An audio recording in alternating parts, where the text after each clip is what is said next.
বন্ধুরা শেষমেশ কেন্দ্রকে ওই সিদ্ধান্ত নিতেই হয় যেটা হয়তো তারা নিতে চাইছিল না, আর এমন সিদ্ধান্ত তখন নিতে হয় যখন সিচুয়েশন আউট অফ কন্ট্রোল হয়ে যায়। হ্যাঁ, এখানে মণিপুরের কথাই বলা হচ্ছে, যা এই সময় সংরক্ষণের দাবি নিয়ে জ্বলছে। মনে হচ্ছে মেইতি উপজাতির সংরক্ষণ নিয়ে এরকম দাঙ্গা বিবাদ শুধুমাত্র সরকারের পতন ঘটানোর উদ্দেশ্যে করা হচ্ছে, যাতে রাজনৈতিক রাজনীতি করানো যায়। নয়তো এই সংরক্ষণের দাবিতে উগ্রবাদীদের কোনো কাজ ছিল না, কারণ তাদের না তো সংরক্ষণের প্রয়োজন আছে আর না তো সরকারের। তাহলে উগ্রবাদীরা দাঙ্গা করতে এলো কি উদ্দেশ্যে? একটু ভেবেই দেখুন, মণিপুরের বর্তমান সিচুয়েশন একেবারেই ঠিক নেই। মেইতি এবং কুকি সম্প্রদায়ের লোকজন এমন ভাবে নিজেদের মধ্যে লড়ছে যেমনটা 1999 সালে ভারত পাকিস্তান কার্গিল যুদ্ধে লড়েছিল।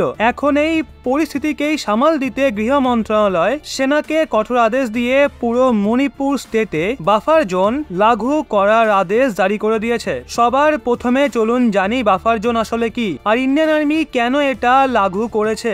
বাফার জোনের সরাসরি মানে সেপারেশন, মানে একটা অংশকে অন্য অংশ থেকে আলাদা করা। এমনটা তখন করা হয় যখন একটা রাজ্যের দুইয়ের বেশি জেলার মানুষজন একসঙ্গে মিলে দাঙ্গা বিবাদ বা আন্দোলন করতে একজোট হয়। এমন সময় মানুষের মধ্যে হিংসার আগুন এতটাই তীব্র থাকে যে সেটাকে এক প্রহারেই শেষ করা প্রতিরক্ষা বাহিনীর হাতে থাকে না। এর জন্য বিরোধীদের একত্রিত হওয়া আটকানোর জন্য প্রত্যেকটা জেলায় বাফার জোন লাগু করা হয়, মানে প্রত্যেকটা জেলার সীমাতে সেনাবাহিনী মোতায়েন করা হয়। সেনার অনুমতি ছাড়া এই জেলার মানুষ না তো অন্য জেলায় যেতে পারে আর না তো বাইরে থেকে কেউ জেলায় ঢুকতে পারে। আপনারা এটাকে নজরবন্দিও বলতে পারেন। বলা হচ্ছে সেনা এই বাফার জোন পাহাড়ি এবং ঘাটির এলাকায় লাগু করতে চলেছে, যেখান থেকে কুকি উগ্রবাদীরা বেশিরভাগ সময় অন্যান্য শহরে দাঙ্গা ছড়ানোর চেষ্টা করছে।